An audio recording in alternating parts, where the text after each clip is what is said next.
17th Maharlika Online Sunrise Festival. November 27, 28, 29, 2020. Hosted by Raymond Bagatsing, Maharlika Ambassador. Maharlika, the pre-colonial name of the Philippines. Welcome po sa 17th Maharlika Online Sunrise Festival, November 27, 28, 29, 2020. Maharlika, ang orihinal na pangalan ng Pilipinas, or pre-colonial name of the Philippines. We would like to give our sincerest respect to thank and acknowledge the following government agencies, private sectors, and entities who have given their continuous positive support for this event to happen even during the pandemic, and made it possible via digital online broadcast programming. Thank you and God bless us all. Tuloy-tuloy po tayo sa ating programa sa ikatatlong araw ng Maharlika Sunrise Festival. The 3 days online Sunrise Festival in Maharlika and in the cyber world until now. Well, ang susunod po natin ay isang presentation ng Ananda Marga Universal Relief Team by Bel Pamisa or Subu SAMAJ. Let us watch Amor Cebu. The Nandamarga Universal Relief Team, Cebu SAMAJ. Namaskar, I am Sister Banavi from Cebu, Maharlika. I will start with a quote by our guru. One should always remember that one is serving Paramapurusa and none other. Had Paramapurusa not come in your contact in the form of living beings, you would not have an opportunity to serve him. He comes to you as a sick person or as a beggar to solicit your assistance. Naturally, you are more grateful than the person you serve because Paramapurusa has given you the opportunity to serve him. Thus, everyone should render external service. I will be showing you today what Amort Cebu has been up to till now. The Amort Social Work has a Sadvipra training course and the Sattvic Diet cooking class. The Sadvipra training course is the first systematic program that encourages you to become truly human, become a Sadvipra and make others Sadvipras as well. It contains the foundations of yoga philosophy and allows them to be put into practice in the social field through community service. You can access this course at sadvipratraining.thinkific.com. The Sattvic Diet cooking class teaches Margis and the underserved communities on how to prepare healthy Sattvic meals that are affordable. Also, in service with the Communities for Alternative Food Ecosystems Initiative, or CAFE-I, whose vision is food for the well-being of all people and planet, Amort has volunteered with the Grow It Yourself Feeding and Gardening program and is now participating in the planning and soon in the implementation of the Permaculture Garden School project. It started with a vision providing alternatives. Because of COVID, underserved people had difficulty accessing their basic necessities, including healthy and delicious food. The GIY program quotes, "Give a family vegetables and they eat for a day. Teach them how to plant and they eat for a lifetime." The program connects organic farmers, food and garden kit organizers and mobilizers, and also the beneficiary families to provide food now, which contains baskets of organic produce and products, and food tomorrow, which are gardening kits that contain seeds, soil, and compost for them to be able to start planting on their own. The first social service is done through good food. Baskets of produce are laid out and equally distributed to the beneficiaries.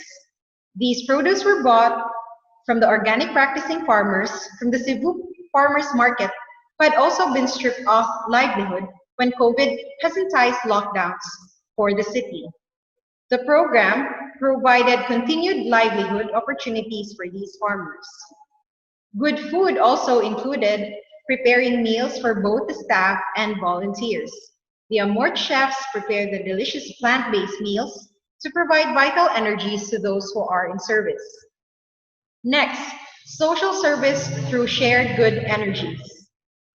In basket organizing days, Kirtan has been played to uplift our mood and spirits. Bayanihan was the theme, as everyone was working together for one goal, receiving tons of fresh goods from the farmers, weighing and distributing them, and preparing them in the baskets. We've had lots of laughs and giggles in between. A good collective energy was exchanged, and stronger alliances have been formed. Social service through knowledge transfers. Our volunteers were also able to take the online course that has been offered to the beneficiaries on the Food Tomorrow part of the program. These training sessions were done over Zoom once a week for 8 weeks, with a different topic each week, tackling topics regarding regenerative farming, soil nutrition, gut health, solid waste management, and more. The most important part of this is the empowerment of those who attended and the ripple effect they would have to their communities, that the solution to the problem is in their hands. Next, the Permaculture Garden School. Amort Cebu with the partners are currently identifying the who, setting a shared vision, values, and purpose, and also getting a chance to use new technologies in participative and collective discussions online. We also got a chance to know who each of the partners are, their strengths and capacity, and what they too hold most dear for their organizations. Please stay tuned to more of our projects. So, yun po ang AMORT at ito po ay global organization na nagbibigay ng relief, lalong-lalo na doon sa mga depressed areas. At makikita po sila mainly sa Africa, Central America, at dito rin sa Asia. Okay, at now, yun po, yung AMORT sa Cebu ay doing something great for the Cebuano. Thank you sa video na ito. Ang susunod po natin na ay isang performer, si PJ Sulwaga. Siya po ang NCCA Chairman for VIVA or Visayas Visual Art Association. Ang kanyang kakantahin ay Suba or Ilo.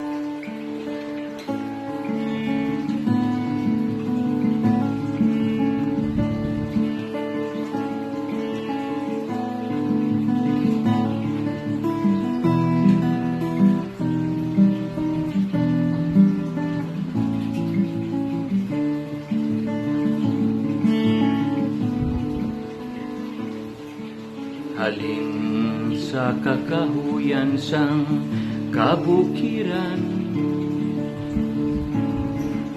pakadto sa mga busay kag kasapaan,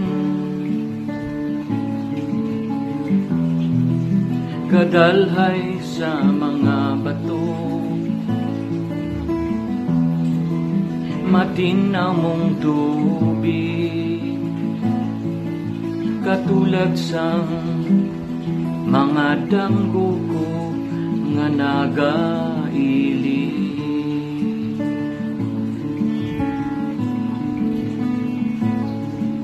Padulong sa kaunghan kagkapatagan, kausoy sa syudad nga puno sang katingalahan, kainit kag katugnaw ang imo ginsulong, katulad sang pagpanghangkad sang kabuhi nga daw panahon.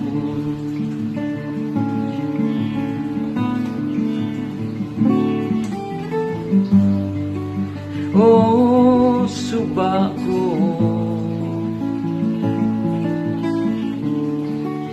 oh, suba ko, ianod mo ang akon mga damgo.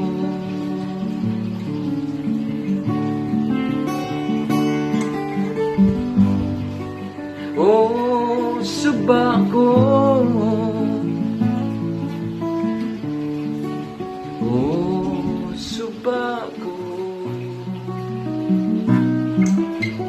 dalay ni sa kalalawran sang katumanan.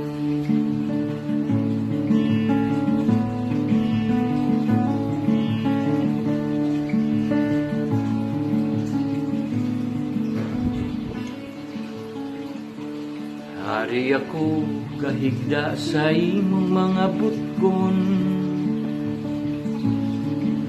mabugnaw nga hangin nagaduyan sa akon. Natulog ko na lang,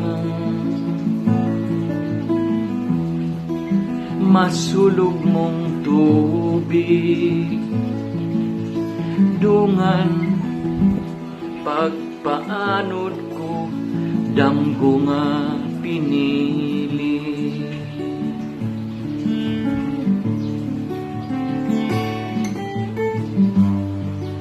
Oh, suba ko,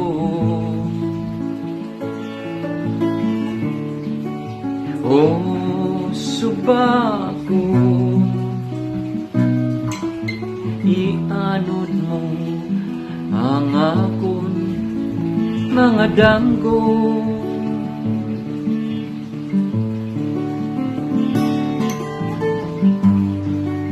Oh, suba ko, oh, suba ko, dalay ni sa kalalawran sa katumanan.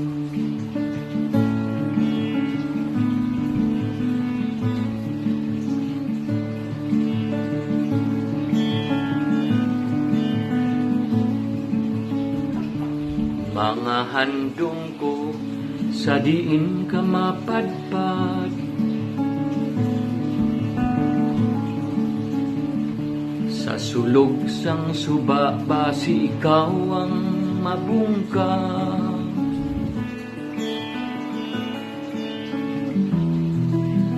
Ayhan masangap ka sa pangpang sang limot, o masampay ka sa dughan sang isa ka naga palangga.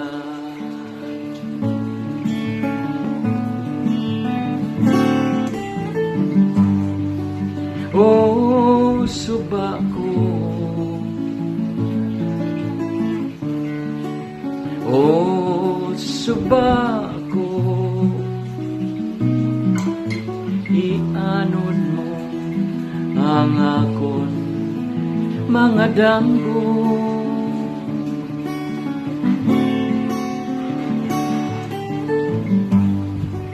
Oh, suba ko, oh, suba ko,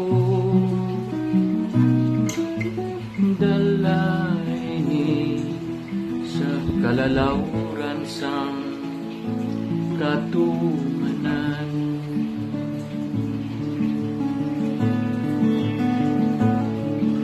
Idalay ni sa kadagatan sang kahilwayan.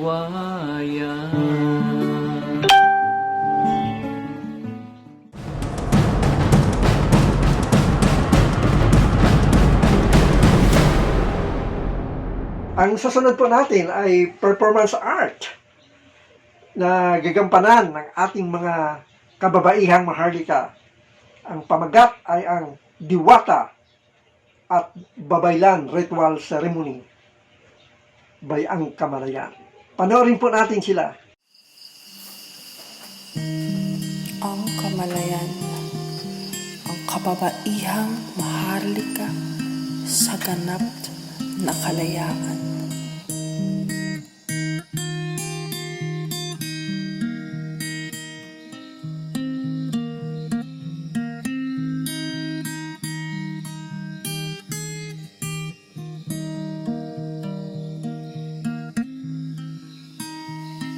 Bukang liwayway, pagtatagpo ng dilim at liwanag, pagsilang ng bagong umaga, bagong pag-asa. Mula sa silanganan, ang sinag ng araw ay paunang dadampi sa mga nilalang na may pakpak. Sila'y huhuni kasabay ng mga sagradong tunog ng kalikasan, patak ng hamog at halimuyak ng paghinga ng mundo. Sa pagpapatuloy ng liwanag, ito'y dadaloy sa mga kabundukan, sa kapatagan hanggang sa karagatan at buong sangkapuluan. Salamat, Tadhana.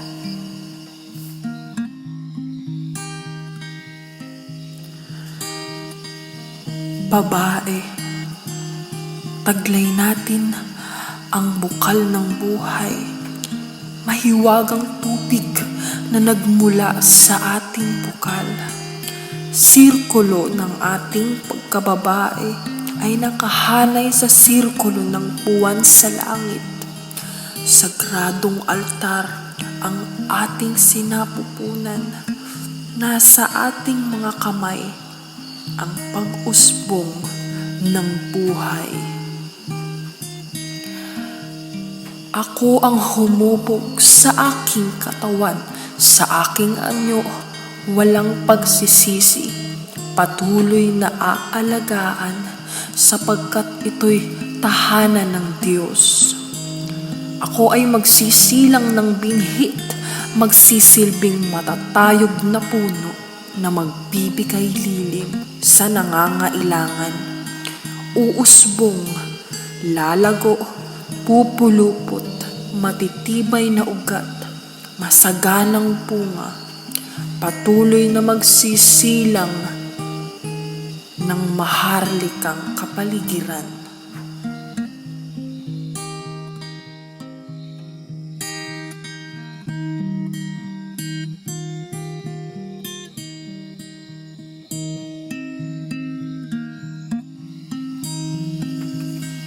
Hubad na katotohanan sa daloy ng maraming dekada o siglo man, mula sa panahon ng kolonisasyon, ang babae ay tinanggalan ng dangal, sinusunog, kinokondena, minumura, binansagang mangkukulam, salot at bruha. Ngunit hindi tayo titigil sa pagsulong ng ating karapatan, paglaban ng walang dahas, walang dadanak na dugo. Ito ang hiwaga ng ang kamalayan. Titindig, silab ng dibdib, asintang walang mintis, singtalim ng tabak ng may diwang malaya, diwang may kapayapaan. Magiging katanggap-tanggap sa lipunan, malaking bahagi ng asenso ng komunidad. Sulong, lumaban, at lumaya.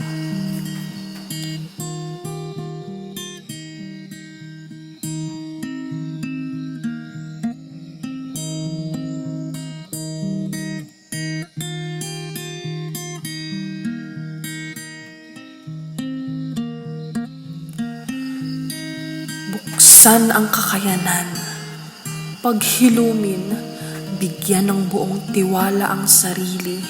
Kaya mo, kaya natin, kaya ko. Tuklasin ang mga kakayan ng taglay mo na pala. Bangon, kagbabaihan bumangon, sasayaw sa gitna ng bagyo, magsisilbing ligaw na bulaklak, nagagapang uusbong, wawasak sa konkreto at material na mundong mapang-alipin.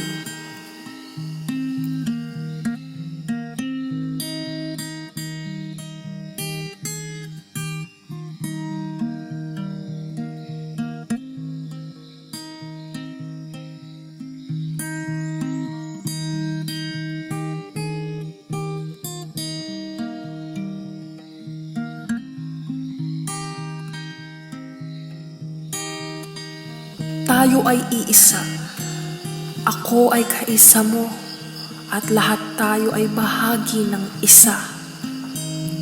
Babae, lalaki ay pantay-pantay. Sinabing at hindi maaaring makalipad ang ibon ng isa lamang ang pakpak. Ito ay pagtawag ng universo, walang hanggang lambat, pangkalawakan. Tulungan siyang iangat, isulong ang universalismo, ang pagmamahal at respeto sa lahat ng nilalang, atin mang nakikita o hindi.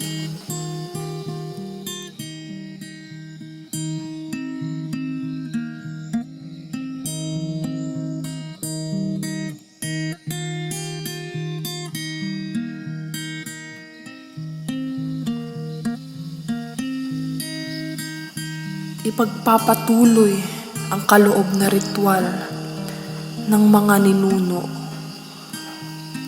Ako ay babaylan, ibinulong, ipinintinig, sagrado, malalim na alaala at memorya ng kanilang pamana para sa paghilom ng buong sanlibutan.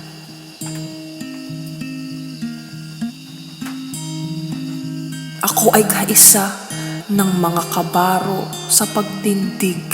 Isusulong ang pagbabalik ng pangalan ng ating bansa.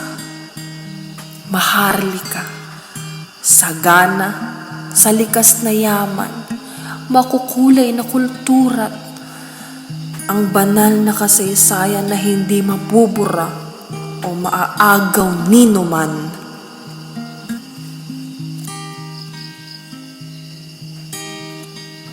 Pagpupugay, kainang kalikasan. Ang inyong katawan, ang siyang aming nilalakaran sa araw-araw. Ang bumubuo sa amin ay nagmula sa iyo. Aming paghihilumin ang lupa sa natural na pamamaraan. Nang sa gayoy, patuloy na may mabungkal at mapagtaniman ng mga pangarap. Paglilinangin ang musika at sining, ikaw ang inspirasyon. Patuloy kaming hihimig ng iyong sagradong wika, ibabahagi sa kapwa, sa mga kabataan at sa susunod na henerasyon. Sama-sama naming ihahabi ang sagradong tela ng malalim na pakahulugan ng buhay.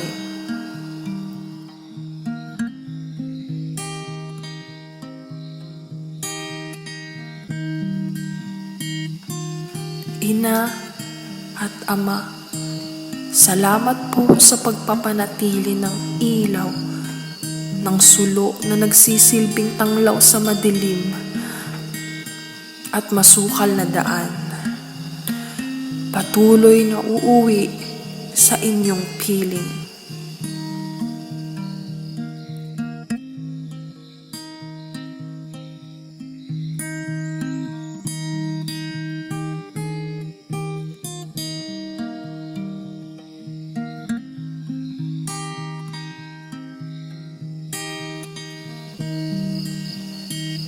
Itong matatayog na mga bundok, sila ang nagsisilbing bakod ko dito sa aking sanktuaryo, dito sa aking templo, sa paraiso kung saan ako nagninilay-nilay.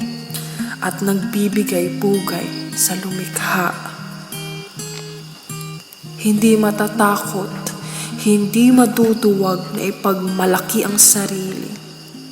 Ako ay sagisag ng banal na kristal sa liblib na kuweba, sagradong halaman sa pusod ng kagubatan, perlas sa lalim ng karagatan.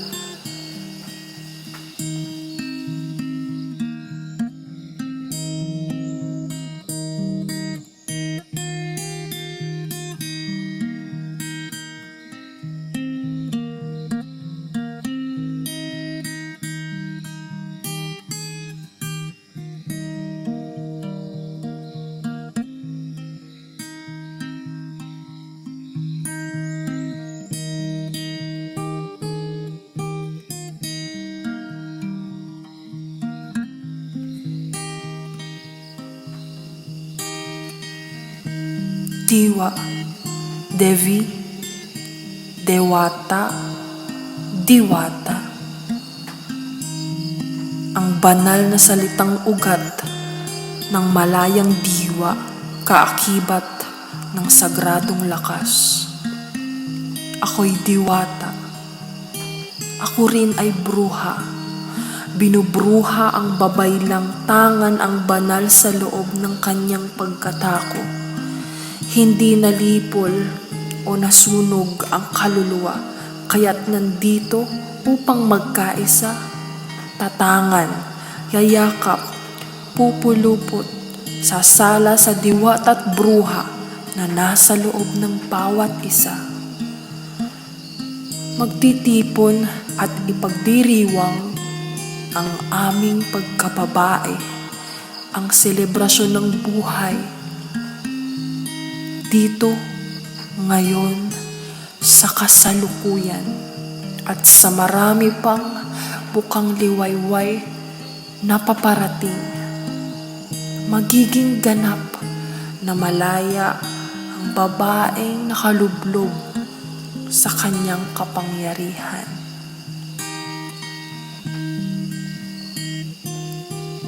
Lahat ng ito ay ekspresyon ng lumikha. Lahat ng ito ay dahil sa kanyang pag-ibig. Babanam Kevalam. Namaskar.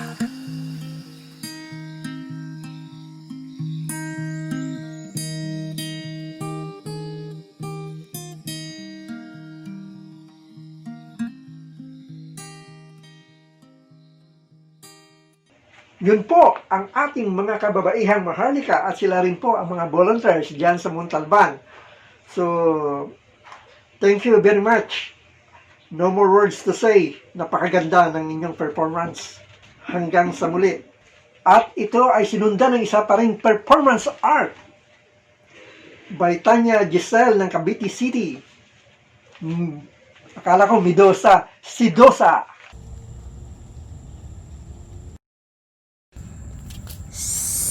Sabi nila, ang kababaihan ay may kamandag.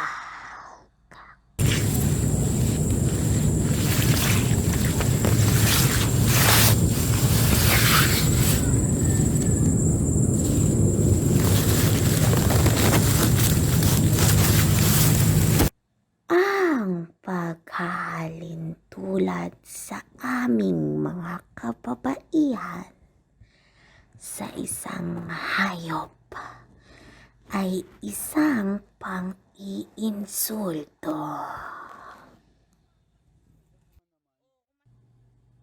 Ang pagtawag niyo sa aming mga kababaihan bilang ahas ay isang uri ng pag-amin na kayo ay isa lamang sa aming mga biktima.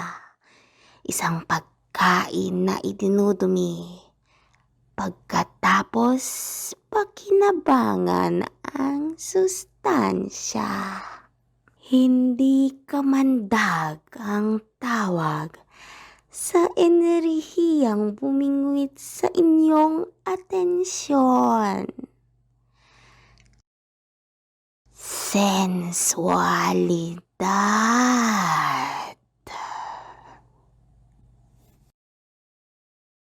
Hindi isang uri ng kahayupan ang taglay namin. Huwag niyong palabasin na ang katawan namin ay pinamumugaran ng sumpa. Subalit, maipapayo ko ring lumayo sa aming mga kababaihan kung masita niyo kaming naglalakbay sa labas para mangaso. Isang buhay lang ang kayang kunin ng ahas pag nanuklaw. Kaming mga kababaihan, kaya namin ng mas marahas. Well, ganyan po ang woman power. So, kailangan i-acknowledge natin yung kanilang mga kakayahan. Kakayahan ng mga kababaihan sa ating lipunan. Thank you, Giselle, for being with us.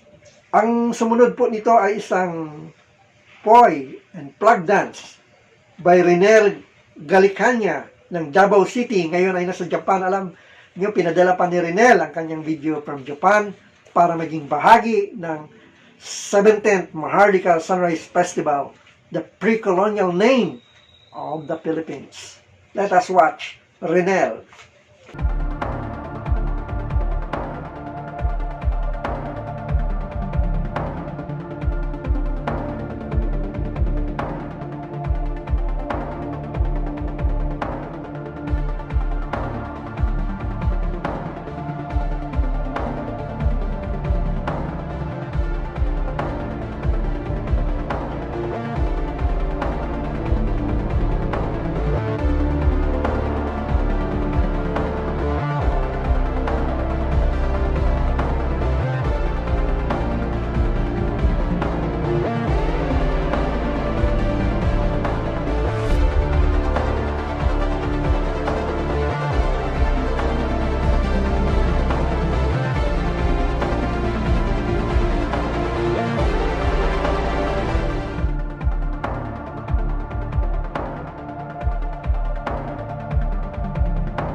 Mabuhay ang Maharlika!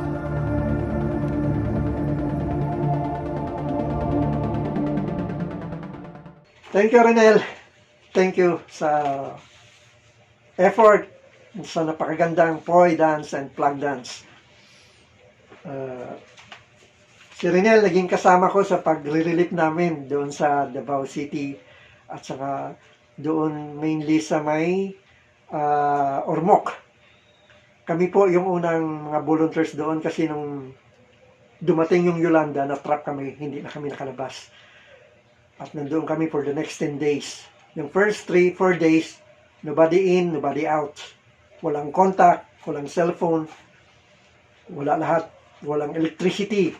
So kasama ko si Renel sa pagluluto ng mga lugaw doon sa mga tao sa barangay Laungan.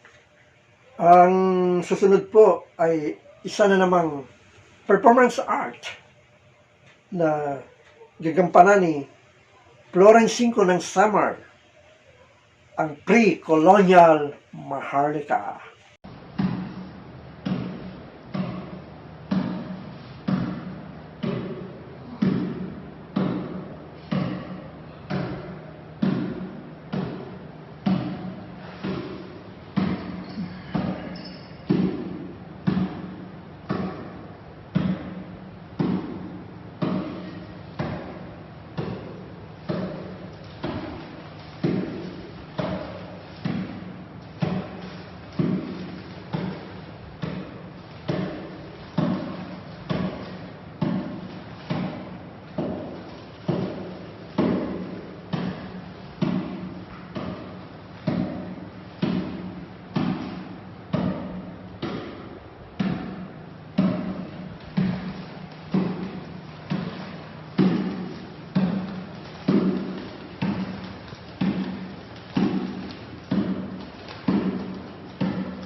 Maraming salamat, Bro Florence.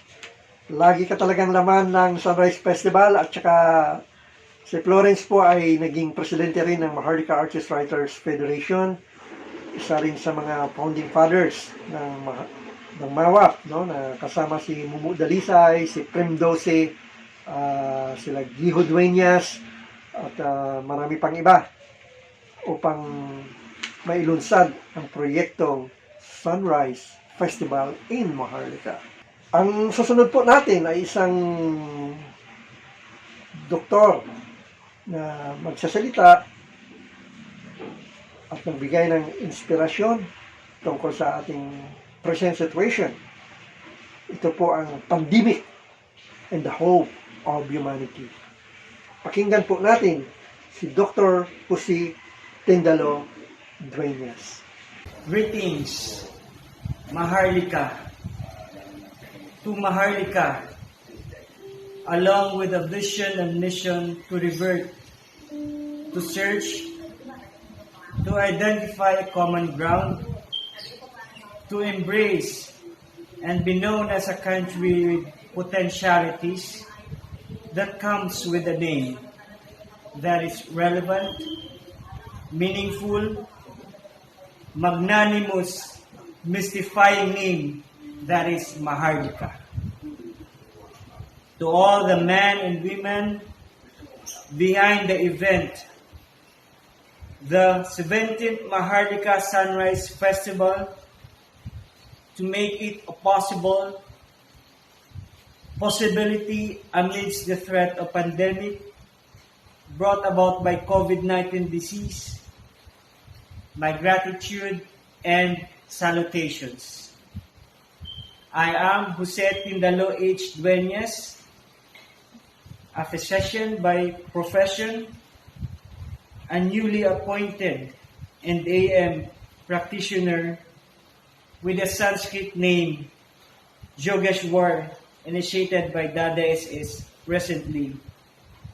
Have been battling the COVID-19 since it began to spread in our country sometime in March 2020 to date. To date, I have never been absent in my duty and have never been stricken with the so-called COVID-19 disease. Although some of my close contact colleagues have it, while some, sad to say, did not make it and died. The COVID-19 disease is a new virus that our immune system come to recognize. Many was caught unaware and surprised. The havoc it creates, it disrupts our normal activities, it disrupts our lives, it brought us to our knees in terms of our livelihood, our economy, many jobs lost, unprecedented hunger was experienced. Fear has stricken on the hearts of the many. Many are worried, others are anxious. Mental ailments such as depression and related mental illness come into being. Hospitals and other health facilities was jam-packed with COVID-19 and health-related issues. Health personnel and frontliners are exhausted. As COVID-19 disease ravages worldwide, many countries have been put to test on how to handle the pandemic. Many have tried and fared well to keep the pandemic at bay. Among Asian nations, though not as much as rich as other nations, such as countries like Vietnam, has reported to be successful in dealing with the pandemic. Here, in the Philippines, to say the least, we are still struggling to curb the spread of infection, though at the present time, cases are now diminishing in numbers. One positive aspect that this pandemic has brought into our lives as a Filipino, or should I say, as a Maharlika, is our innate ability to withstand pressure, and that is as a general rule. Our resiliency in dealing with the pandemic, with our added sense of humor, our satirical and satire sense to make the matters even lighter as we handling the case as such, and to take it at a time to push through onwards. The effect of COVID-19 made us realize that though we are distant, it's a way of caring to our relatives not to be infected. Environmentally, our Mother Earth was recuperating. The quality of air got better. Mount Everest was seen for the first time in decades or two.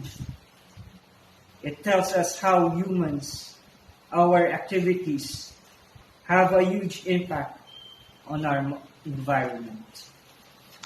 To date, experts say that the virus has toned down and has become less virulent. And, however, we cannot be complacent. We must still practice safety, healthy protocols and measures.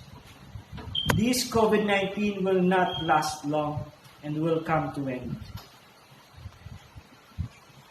As an AM practitioner, though, we have that kind of sense of invulnerability, we know for ourselves, we still have a sense of responsibility to keep our loved ones safe and healthy by promoting safety measures and protocols, and that is our main priority for our loved ones.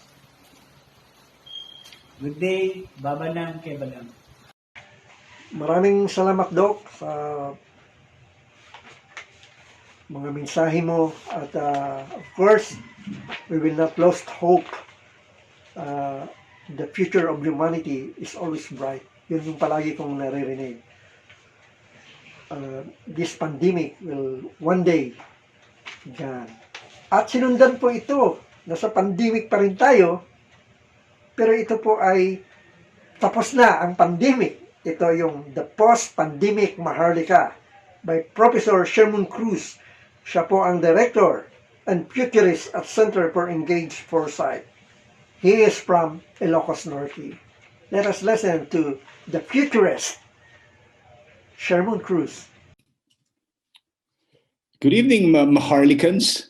First, allow me to congratulate the Maharlika Artists and Writers Federation for organizing the 17th Maharlika Sunrise Festival this year, despite the COVID-19 pandemic. And it's really amazing, to see MAWF organizing this event in 100% and pure digital format.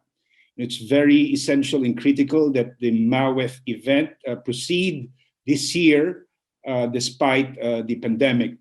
And I would like to again commend the effort of all the people who are behind this festival.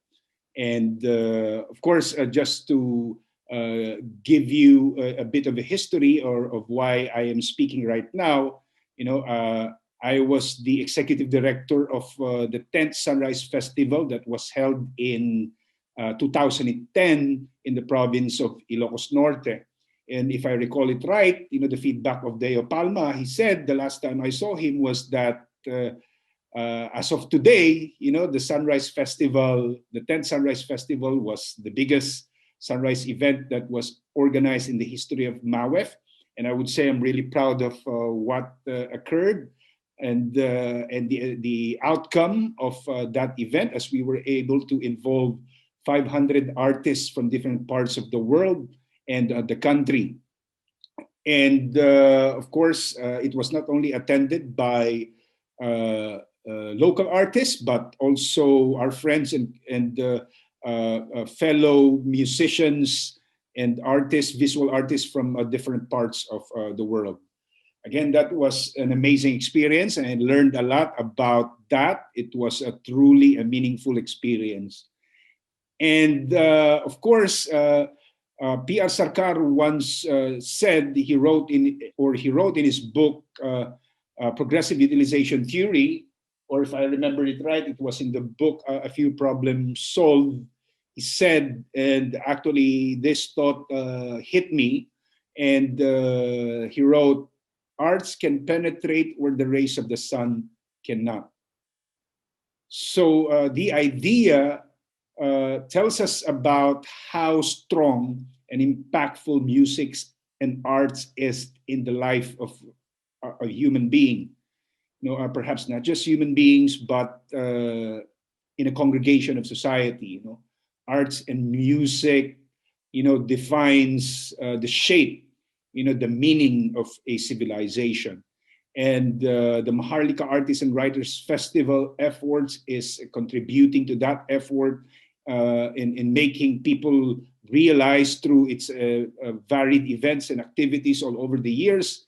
For almost 17 years now, you know, it's amazing to see that MAWF is on its 17th year, you know, and pursuing, you know, the mission of sharing music for the sake of liberating ourselves from darkness, from dogma, from the things that are impacting, you know, our lives right now. And before perhaps I end this message, I would just like to give and ask some questions, perhaps share some thoughts about how a COVID-19 pandemic is affecting each and every one of us, and how might we be able to some sort of use the pandemic as a springboard for us to transform in a post-normal world. So let's try for a minute, imagine and try to think if this virus was a mental construct, you know, or this pandemic a social, political, economic, ecological, and cultural phenomena. Or perhaps let's just try to think in the context of a Maharlikan point of view or a Proudist point of view. Let's just try to consider the virus as a subtle living thought. Of course, by reading your microvita, it definitely is the virus has consciousness, right? And if it is a living thought, you know, the virus can in fact be considered a mental force, you know, a mind stuff, or from a philosophical point of view, a worldview. And perhaps we can also consider the virus as a deeply ingrained emotion that is shaping and urging us to see the possibility of alternative future worlds.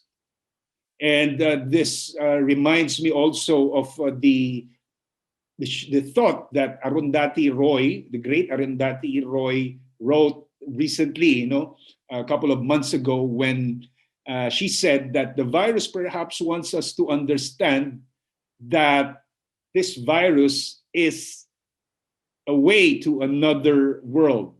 It is a portal, you know, that is forcing us to break from the past and imagine the world anew. She said that it is a gateway between one world and the next. Now, if this virus is a portal or a gateway, you know, from one world to an alternative future world, personally, if I'm going to ask you now, what would this virus mean to you? As artists and writers, or as Maharlikans, you know, what would this virus mean to you? It means a lot to different people and different places and different persons. But then, if you're going to ask me, the virus would mean to me as some sort of a perspective, right? The virus is changing the way we experience life. It is changing and shaping and altering the way we envision the future. So if that's the case, if we all believe and agree that the virus is altering the way we structure experience, whether that is a mental or emotional or spiritual experience, what do you think are its intentions? What are the intentions of the virus? Why is the virus here in the first place? So if this virus could speak to you, what would it tell you? If it could speak to us, if the virus is a message, what does this virus want us to see and understand? Of course, the virus does exist, and it does really exist. It is alive, ever present, and it is felt, every moment of our lives, every second and every day. So if that's the case, I would say that the virus is actually a lived experience. It is the experience, it is the world that we are in right now, physically, mentally, and spiritually. Of course, if you try to read Microvita, I believe everyone has read that. And I would just like to point out some essential aspect of linking the virus today and our Microvita theory. Of course, we all agree, I think, that the virus is the crudest form of Microvita. And of course, we all know, as defined by P.R. Sarkar and by many of our experts, Margis and Maharlikans, Microvita is the cosmic seed of life. So this Microvita, as exactly, just to quote it, is our tiny little creative catalyzing agents that are disrupting our ways of knowing and feeling reality, right? It is changing the way we perceive and see things and how we imagine, invent, improvise, experiment, compete, and cooperate. So if the virus is a tiny little creative agent that is disrupting the way we perceive and do things, perhaps the virus is teaching us and urging us to learn how to see the bigger picture, to plan for the unplanned, and to embrace complexity and change today. The virus has no doubt has altered our spatial awareness, our temporal consciousness. It has altered our state of emotions, and it had influenced our judgments. How we embody and create action, and how we socially interact and collectively converse. And personally, it has changed the way we spend our lives in our life world. Like family, everyday activities, the way we write song, we perform, share insights.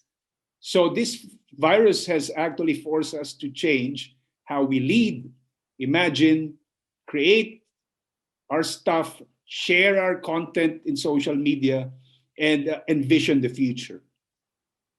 If this virus was an emotion, a thought, and a fact, again, I would like to ask this question: what does this virus mean to you? How does this virus change you?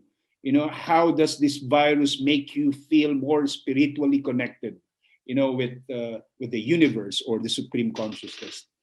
Does this virus made you more devotional? Always seeking for divine blessings and intervention. The virus is, and this pandemic is, if I would, share a colleague idea, he said that the virus is an invisible net. That is pretty quite hard to navigate, and one that makes your desired future inaccessible. If you are at risk or if you are vulnerable to the impact of the virus. But then for some people, persons, and organizations, like for example, the MAWF, I believe that the virus had made us more resilient, increase our capability to bounce back, and not only bounce back, but rather it helped us, to figure out ways by which we could thrive in this pandemic. For me as a futurist and as an artist myself, a futurist would see the virus as a platform to question used and default futures. The future that we have previously believed in, the future that has been informed and shaped by our experiences and the past. And it had basically disrupted, and challenged us, to go beyond short-termism and challenge our ways of knowing reality and doing reality. Like, for example, industrial farming, meat eating, lifestyle, traditional systems, political systems, leadership, rules and regulations, organizational management, even the way artists and creators and inventors of content, do their content. I think because of this virus, each and everyone has become more empathic. Mas makatao na tayo ngayon at pinag-isipan na rin natin kung ano yung mga bagay na importante sa atin, na humuhubog sa ating kinabukasan. So this pandemic, this virus is unfortunately the current fabric of our world, and perhaps it will impact our long-term futures. We felt that, and we think that this virus will be with us forever, with or without a vaccine. It will be there for the rest of our lives, perhaps even for the rest of this planet. It will be there, but hopefully I'm quite optimistic that with the ingenuity and the collaboration and cooperation of people investing their time and money, to provide solutions and hope, for every one of us, we will find a way. And of course, during this pandemic, I think the role, the function, the purpose of arts and music is very important, because many are now affected mentally, and quite a big number of people at the global level, even in the country, are giving up. So I think the Maharlika Artists and Writers Festival can help and play that role of lifting, the spirits of our fellow Maharlikans, and help them thrive in this situation. There is hope, but the question is always about how might we embody and imagine hope? How might we be able to execute hope? What are the strategies that we need to develop? If that is through arts and music, then so be it. Again, thank you very much for this opportunity to share with you my thoughts and my message to the members of the community, of the Maharlika Arts and Writers Festival. And I'm wishing everyone well, stay safe, stay healthy, and let's have fun and enjoy the 17th Maharlika Artists and Writers Festival. As P.R. Sarkar have said, let us use music and arts to liberate ourselves from dogma, to awaken our consciousness, and to embody and share the neo-humanist spirit. Again, congratulations and thank you very much. Maraming salamat, Professor, sa napakagandang mensahe, and I also do believe that the future of pandemic, of the post-pandemic, is art and music.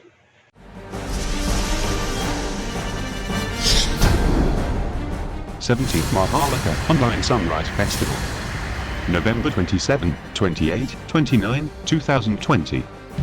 Hosted by Raymond Bagatsing, Maharlika Ambassador. Maharlika, the pre-colonial name of the Philippines. We would like to give our sincerest respect to thank and acknowledge the following government agencies, private sectors, and entities who have given their continuous positive support for this event to happen even during the pandemic, and made it possible via digital online broadcast programming. Thank you and God bless us all.